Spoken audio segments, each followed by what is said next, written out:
Salut à tous, on se retrouve aujourd'hui pour parler du FC Barcelone en ce dimanche 2 avril et on commence bien évidemment avec le résultat hier du Barça qui se déplaçait du côté de Elche et regardez la victoire 4-0 du Barça, donc Lewandowski, énorme match pour lui, donc un doublé et on peut rajouter aussi une passe D pour Lewandowski, un but de Fati, un but de Ferran Torres et voilà ça fait 4-0 pour le FC Barcelone, donc parfait, que dire de plus bien sûr lors de cette soirée qui a été magique, donc les stats 59% de possession de balle, 12 tirs, 6 tirs cadrés, 4 buts. Voilà, donc efficace devant les buts. De nouveau encore en plus un clean sheet. Donc la soirée a été parfaite et bien sûr au classement, si on regarde avant les matchs du jour, avant par exemple aussi le match cet après-midi du Real, ça fait quand même plus 15 points le Barça après 27 matchs. Ils ont plus 44 de différence de but et surtout 71 points et le Real Madrid 56 points. Bon, j'ai dit, le Barça a un match d'avance. Mais bon, voilà, ça sent quand même très très bon, on peut dire, ce championnat de Liga remporté par le FC Barcelone. Si bien sûr, le Barça continue à gagner les prochaines rencontres.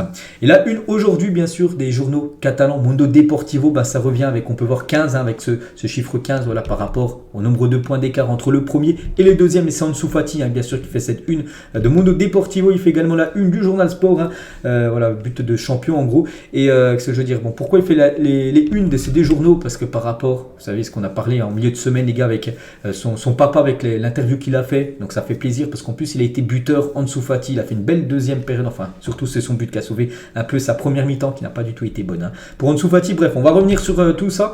Donc nous on revient tout d'abord sur Xavi, les gars, qui a remporté 40 de ses 53 premiers matchs de championnat avec Barcelone. C'est incroyable, il a un meilleur bilan que Pep Guardiola ou même Herrera, seulement battu par Luis Enrique. Donc voilà les gars, les entraîneurs qui ont gagné le plus de matchs après 53 premiers matchs de Liga en tant que coach. Donc c'est Luis Enrique le record 41 et Xavi 40. Il est seulement à un match du record de Luis Enrique, Pep Guardiola 39. Incroyable comme les débuts de Xavi du côté du banc du FC Barcelone. C'est l'un des meilleurs, on va dire, entraîneurs de l'histoire du Barça pour ses débuts en Liga, preuve à l'appui. Toujours avec le Barça, donc après 27 matchs cette saison, c'est 71 points pris.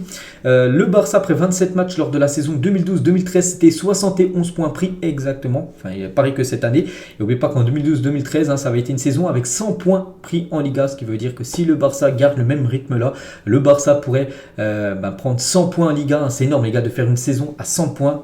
Pour l'instant, ça a été fait en 2012-2013 avec le même nombre de points pris après 27 matchs. Ça peut être le cas cette saison, bien sûr, si le Barça garde cette constance de gagner les prochains matchs. Xavi, bien sûr, ça a été un Xavi heureux. On peut comprendre avec la victoire 4-0. Aujourd'hui, nous avons nous avons prouvé, que nous sommes une équipe, une famille. Je suis content pour Ansu et Ferran qui ont marqué, bien sûr, ça va leur faire du bien. Et pour Marcos qui joue moins, mais qui a eu du temps de jeu ce soir, vu qu'il a commencé titulaire à Marcos Alonso. Il a également dit, il a parlé d'Alex Garrido, c'est le profil Barça, il a cette dernière passe, il est techniquement supérieur, il a le temps, voilà, par rapport à ce jeune qui a fait ses débuts, on en parlera tout à l'heure du jeune Alex Garrido. Il a également dit, je suis content pour Ansu et Ferran, ce sont des joueurs qui méritent de marquer, ils ont marqué les deux hier, on sait qu'ils marquent très peu, ils ont marqué, ça fait plaisir pour eux. Xavi toujours à l'idée de replacer Eric Garcia numéro 6 et de Jordi Cruyff, il me l'a dit depuis la saison passée, je vous l'avais dit en milieu de semaine dernière, qu'à l'entraînement, il essayait de le jouer en milieu de terrain en pivot. Il a dit que c'était pour le faire jouer un prochain match. Moi, je ne savais pas que c'était directement le match d'hier soir. Donc voilà, il a joué numéro 6, Eric Garcia. Toujours avec Xavi, donc un but donne toujours plus de confiance. Ansu a fini le match fatigué, il a travaillé défensivement aussi. C'est très important pour moi. Le but, c'est juste le fruit de son talent. Il a également dit, soirée réussie, on a mis un milieu avec Sergi Roberto qui avait l'habitude de jouer latéral et Eric qui jouait central. Il a fait une partie d'Azzo, voilà, c'est-à-dire une belle partie. Ferran et Ansu ont fait la différence. Je suis très content pour les attaquants. Il y a des joueurs qui avaient peut-être besoin d'un peu plus de confiance et l'ont eu aujourd'hui. On pense à Fati et Ferran Torres qui avaient besoin de marquer ces deux-là. Ils ont marqué les deux, donc ça c'est parfait. Ou même Lewandowski, parce que Lewandowski ça faisait longtemps quand même qu'il n'avait pas marqué. Et là il marquait un doublé, un gros match de sa part. Toujours avec Xavi, nous avons joué un match très sérieux et sûr. Nous sommes à un moment de la saison où nous travaillons très bien et celui qui joue bien. Nous avons fait un pas de plus vers le but. Le but final, bien sûr, c'est de remporter ce championnat espagnol. C'est vrai que plus tu gagnes les matchs, vu qu'il en reste plus beaucoup, il y a un moment, à force, ça sera officiel. Le Barça sera champion d'Espagne. Bon, il faut encore, bien sûr, continuer cette belle série de victoires. Et toujours avec la rencontre hier, on veut voir aussi le 11 qui avait commencé titulaire. Donc voilà le 11 de départ, c'était la compo officielle officiel avec ce magnifique maillot jaune et rouge du Barça, ce maillot version extérieure qu'ils ont porté hier. Bon, c'est pas le maillot extérieur, c'est le maillot doré, c'est le 3e maillot mais qui porte souvent alors des rencontres. Donc voilà, ce magnifique maillot. Et le 11 de départ avec Lewandowski, Fati et Ferran Torres ont commencé titulaire. N'oubliez pas que Rafinha était suspendu pour ce match, Dembélé, Pedri, tout ça n'était pas là. Et malgré quand même les joueurs absents, ils ont fait le taf. Les joueurs qui ont complété, on va dire, les joueurs remplaçants actuels. On va parler de l'homme du match. C'est lui et c'est plutôt logique. Officiel, Lewandowski est élu homme du match. On peut voir voilà, sur le Twitter du FC Barcelone. Ils ont mis, pour vous qui méritent le plus, bien sûr, beaucoup ont mis Lewandowski. J'ai bien sûr mis aussi Lewandowski. Quand tu marques 2 buts et une passe décisive sur 3 des 4 buts de l'équipe, tu mérites amplement ce titre. Donc en plus c'est officiel. Regardez, il a bien reçu MVP del Partido, donc le meilleur joueur de la partie. C'est bien Lewandowski avec son doublé, sa passe décisive. Et Pichichi se dirige vers ce trophée Pichichi de la fin de saison. Pichichi, meilleur buteur du championnat espagnol. Et actuellement, il est à 15 buts avant le match. Il a marqué 2 buts. Bon, c'est simple. 17 buts cette saison pour Robert Lewandowski du côté de la Liga. Donc ça fait déjà du bien de le retrouver buteur, Robert Lewandowski. Et Lewandowski, donc il a contribué à 37 buts cette saison, 37 matchs. En gros, c'est but plus passe D. Donc 37, alors qu'il a disputé 37 matchs. Donc en gros, il a été décisif à chaque match en moyenne, Robert Lewandowski. Et toujours avec lui, il a ouvert le score 7 fois en Liga cette saison, plus que tout autre joueur de la compétition. C'est lui qui a ouvert le score lors de cette rencontre. C'est déjà la 7e fois cette saison qu'il ouvre le score lors d'une rencontre. Toujours avec Lewandowski, la connexion entre lui et Gavi, l'expérience et la jeunesse, bien sûr. Très bonne relation entre les deux, Gavi et Lewandowski. C'est chaud, tout simplement. C'est des très très bons joueurs. Et Gavi, une pure énergie. Et un journaliste, il a dit, c'est bien de toujours parler de l'intensité de Gavi qui met beaucoup d'impact, tout ça. Mais s'il vous plaît, appréciez également son jeu avec le ballon parce que ça reste aussi un très bon footballeur avec la balle au pied. Il excelle aussi dans cet exercice-là. N'oubliez pas qu'il a seulement 18 ans, bien sûr, le jeune. Et Gavi, et à la fin, il a fait un cadeau, un cadeau à un supporter, une supportrice plutôt. Gavi a donné sa chemise à un enfant après le match contre Elche. On va parler du gardien, les gars. Le gardien n'a pas pris de but. C'est la première fois dans l'histoire qu'une équipe a 20 clean sheets en 27 matchs de Liga. Jamais c'est arrivé. C'est une saison historique, les gars, du côté de la défense. C'est incroyable ce qu'est en train de réaliser le FC Barcelone. Et 27 matchs, 20 clean sheets seulement, 9 buts concédés pour le gardien et aussi la défense, parce qu'il n'y a pas que le gardien, il faut aussi une bonne défense pour ne pas prendre de but. Et donc c'était son 20e clean sheet cette saison et son 150e clean sheet depuis qu'il a rejoint l'équipe du Barça. Donc 150 depuis, ça fait à peu près 10 ans qu'il est là, dont 20 quand même en championnat cette saison. C'est énorme ce que réalise le gardien allemand Ter Stegen. Eric Garcia, les gars, qui a joué en pivot, je dis en numéro 6. Nous avons fait preuve de sérieux sur ce match. Nous avons appris de nos erreurs contre Almeria, qui avait battu, souvenez-vous, le Barça 1-0. Cette fois-ci, le Barça a rectifié ses erreurs et a gagné ce match 4-0. Elche possède de bons joueurs, un nouvel entraîneur et il fallait faire le job. Nous pouvons nous tourner vers le match de mercredi désormais. On en parlera bien sûr dans les prochains jours de ce match contre le Real. Garcia, toujours ma position était la défense centrale, mais je suis prêt à jouer n'importe quelle position que l'entraîneur lui me demande si je suis prêt à jouer à cette position à l'avenir. Donc voilà, parce que lui il dit que son poste de base où il a été formé sans défense centrale, mais s'il faut jouer pivot numéro 6, pas de souci, il occupera ce poste dans le futur. On va parler de Marcos Alonso, ça fait plaisir parce qu'il a joué un petit peu, vu que Christensen n'était pas là, donc il a pu jouer à Marcos Alonso dans la défense et il a fait quand même un match très correct, 91 ballons touchés, 72 passes réussies, 6 transversales réussies sur 7 tentées, 5 duels gagnés sur 6 tentés, une frappe cadrée. Voilà une belle partie de Marcos Alonso. Alba aussi qui a commencé titulaire. Baldé a soufflé un peu vu qu'il avait joué avec l'Espagne. Donc c'est Alba qui a commencé titulaire. Excellent travail d'équipe pour continuer à ajouter des points pour essayer de gagner la Liga. Voilà ce qu'il a pu mettre sur son réseau Twitter Jordi Alba. Aroro, les gars, pourtant Aroro, je vous avais dit, donc, il avait reçu le feu vert médical. Je ne pensais pas qu'il allait commencer titulaire. Je le voyais plutôt être remplaçant pour être prêt à 100% pour le match contre le Real. Il l'a mis directement dans le 11, bien sûr, il a fait un match comme souvent, quasiment impeccable, on peut dire, à Rojo. Un but qui fait du bien, on va parler aussi d'Ansu Fati, qu'on a beaucoup parlé cette semaine avec son papa, l'interview, tout ça, et c'est vrai que je pense, et c'est pas je pense, et je suis sûr, ça doit lui faire énormément de bien ce but qu'il inscrit hier, En dessous, Fati, on peut voir que Baldé est venu célébrer son but, célébrer le but d'Ansu Fati. Et Fati n'avait plus marqué de but en Liga depuis octobre, avant la Coupe du Monde. Aujourd'hui, il a marqué un but très important, surtout pour sa confiance, parce que je crois que c'était le deuxième ou le troisième but du Barça. Mais voilà, c'est surtout un but très très important, bien sûr, dans sa tête, parce que ça va lui faire beaucoup de bien. Lui, on sait que voilà, avec son père, qui disait qu'il ne jouait pas assez, donc il a joué hier, il a commencé titulaire et il a été buteur, heureusement, parce que sa première mi-temps, j'ai dit, il n'a pas fait vraiment une bonne première mi-temps, parce que regardez les gars, les stats ne mentent pas. Donc 13 ballons touchés seulement, 13 passes en gros, on va dire en première mi-temps, c'est quand même très peu, surtout pour une équipe qui a la possession comme le Barça. 0 tir, en gros il y a que du 0.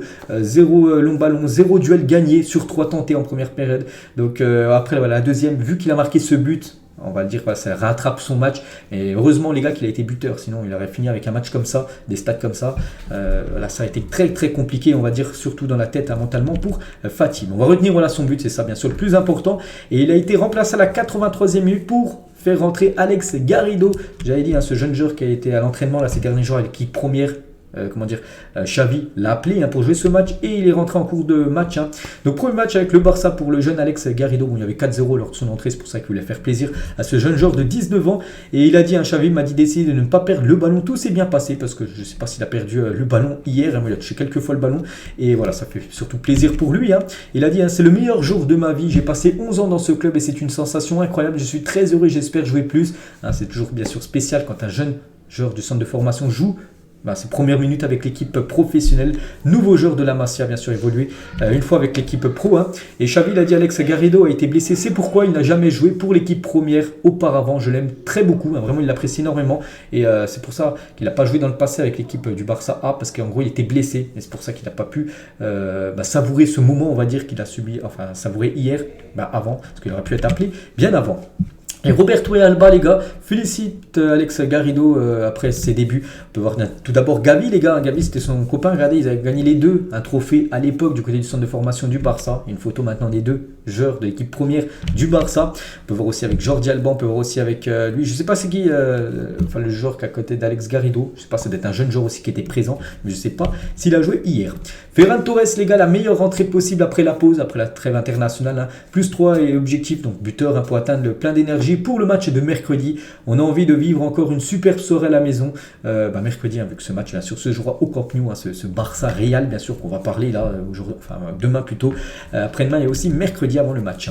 Et Ferran, je peux jouer dans les 3 positions offensives, à droite, à gauche, numéro 9. C'est en tant qu'ailier droit que je me sens le plus à l'aise. Après, problème à ailier droit, c'est qu'il y a aussi Dembélé, il y a Rafinha aussi qui préfère le plus ailier droit. Bon, il y a du monde. Après, voilà, s'il est meilleur que les deux autres, ce sera lui bien sûr qui jouera le plus. Du coup, ce match contre Elche, on a parlé beaucoup là, ça a été victoire 4-0, parfait, il fallait gagner, bien entamé après la trêve internationale, chose faite. Maintenant, c'est un match en plus parfait, ce 4-0 pour préparer le match maintenant, le match ultra important contre le Real Madrid. Ça sera mercredi, ça sera 21h et ça sera un ticket pour obtenir une finale de Coupe du Roi. Donc voilà, bien sûr, j'ai dit, on en reparlera là dans les prochains jours. Et concernant ce match, Xavi a dit, est-ce que Francky jouera contre Madrid, Francky qui était forfait hier. Nous verrons s'il sera disponible ou non, cela dépendra de ses sensations. J'espère qu'il sera là, donc je pense pas qu'il y ait entraînement aujourd'hui, plutôt repos, on va dire, entraînement, repos de l'entraînement aujourd'hui, plutôt entraînement demain, lundi, et on verra si De Jong va s'entraîner, s'il a des bonnes sensations, il pourra peut-être être présent bien sûr mercredi pour cette rencontre. On va parler bien sûr de Messi, on en parle tous les jours, mais voilà, on va parler une petite info de Messi, les gars. Donc Messi a-t-il remarqué les chants prononcés pour lui au Camp Nou lors du Final Four de la Kings League? C'était dimanche dernier, il y a une semaine jour pour jour avec Agüero, qui connaît très bien, qui est en relation souvent avec Messi. Oui, bien sûr, il semble que ce jour-là était la clé, en gros, dans la tête de Messi. Il a vu les vidéos, tout ça, où 90 000 personnes au Camp Nou scandaient Messi, Messi. Et ça a été la clé, en gros, que Messi s'est dit dans la tête, je veux retourner du côté du Barça. Donc voilà, d'après Kun Agüero. Donc voilà ce qu'elle va dire concernant Messi. Donc plus les jours passent, bien sûr, plus son retour semble probable. Victor Roque, les gars, veut jouer pour le Barça à tout prix. Il attendra le temps qu'il faudra, tout comme Rafinha l'a fait l'été dernier. Il y a un grand optimisme entre toutes les parties optimistes, c'est-à-dire que ça sent bon, en gros, l'arrivée de Victor Roque l'été prochain du côté du club. Concernant Franck Kessié, l'Inter Milan est intéressé par Franck Kessié, mais le milieu préfère rester du côté du Barça. En plus, même son agent l'avait dit, qu'il y a de fortes chances qu'il reste du côté du Barça, mais bon, bien sûr, il y a des des équipes qui s'intéressent à lui comme l'Inter Milan. L'Inter Milan, toujours, hein, s'intéresse aussi à Jordi Alba, mais il serait impossible de payer son salaire. Voilà, parce qu'il touche comme un gros salaire du côté du Barça. Et s'il va là-bas, il voudrait toucher le même salaire qu'il touche actuellement du côté de Barcelone. Et ça, pour l'Inter Milan, ce n'est pas possible. Prendre Gundogan à 0 € serait un braquage. Donc, ça qui est Gundogan hier a joué avec son équipe de Manchester City. Il a fait vraiment un très très gros match contre Liverpool. City a gagné 4-1. C'est un match de première ligue. Et serait l'accueillir gratuitement parce qu'il est en fin de contrat. Il pourrait arriver au Barça gratos. Ce sera un énorme coup comme sur le mercato pour le FC Barcelone. Sergi Nodeste, prêt à l'AC Milan, reviendra à Barcelone depuis Milan cet été. Il évaluera les offres qui lui parviendront, mais n'ira pas à l'Union Berlin car il n'aime pas la Bundesliga. Voilà, donc c'est simple. On sait qu'Union Berlin, enfin j'avais parlé il y a quelques jours, qui était intéressé par Dest, hein, donc lui non, il ne veut pas les jouer en Allemagne. Ce sera peut-être une autre équipe bien sûr pour Sergi Nodeste, mais il ne sera pas conservé par Xavi. Laporta, les gars, sur l'affaire Negreira, ils n'ont rien, ils veulent détruire notre réputation, notre honneur, hein, je ne vais pas le permettre. Nous allons défendre le Barça jusqu'à la dernière goutte de sang. Il a également dit, hein, ce qu'ils nous font est très moche. Hein. Ce qu'ils font avec cette campagne dénigrante contre la réputation de notre club n'est pas un hasard. Je vous demande de maintenir l'unité, de défendre notre écusson, notre essence, notre modèle d'actionnariat. Bon, bref, on s'en fiche un peu. Le Barça doit toujours être pour ses sociaux, ses supporters et les fans que nous avons à travers le monde. Voilà. N'oubliez pas que le 12, normalement, c'est dans 10 jours exactement. J'en ai parlé il y a quelques jours, il y aura une conférence de presse de Laporta pour vraiment dire tout ce qu'il pense sur l'affaire Negreira, mettre les choses au clair, que le Barça n'a jamais payé le bras droit de l'arbitrage les dernières années pour que le Barça soit favorisé par l'arbitrage. Donc voilà, il va faire cette conférence de presse là dans quelques jours. Laporta pour mettre tout au clair. Regardez le 11 actuellement de la Liga avec les joueurs qui coûtent le plus cher et pas mal de joueurs comme du Barça. Donc Araujo, Jules Koundé en défense, les deux, 70 pour Araujo, 60 pour Koundé. Pedri en milieu de terrain, 100 millions d'euros, Dembélé 60 millions d'euros et aussi Lewandowski 40 millions d'euros. Actuellement, c'est les joueurs qui coûtent le plus cher poste par poste du côté de la Liga. Et on finit les gars, je crois que c'est la dernière info, oui c'est bien ça, le top 10 des clubs européens a été mis à jour par l'UEFA, il y a eu du changement. Donc concernant le Barça, on peut voir que le Barça a perdu des places, hein, moins de places et 8e actuellement. Le Barça, n'oubliez pas, ils étaient premiers dans les années 2012, 2013, tout ça, maintenant ils sont 8e. Voilà, moins de places, après c'est logique, hein, le Barça a éliminé la Ligue des Champions, le Barça a éliminé l'Europa League, donc alors que les autres équipes ont pris des points, classement UEFA. Donc voilà, il faudrait retrouver bien sûr une place au moins déjà dans le top 5, déjà ce sera le premier objectif, après aller chercher une place sur le podium, puis après devenir premier, hein, comme ça a été le cas dans le passé. Donc voilà les gars ce qu'il y a à dire aujourd'hui, j'espère que ça vous a plu. On se retrouve demain lundi bien sûr et on commencera à parler de plus en plus bien sûr de ce match contre le Real Madrid imprévu. Ça sera mercredi. Allez, moi je vous laisse les gars, bon fin de week-end à vous et à demain.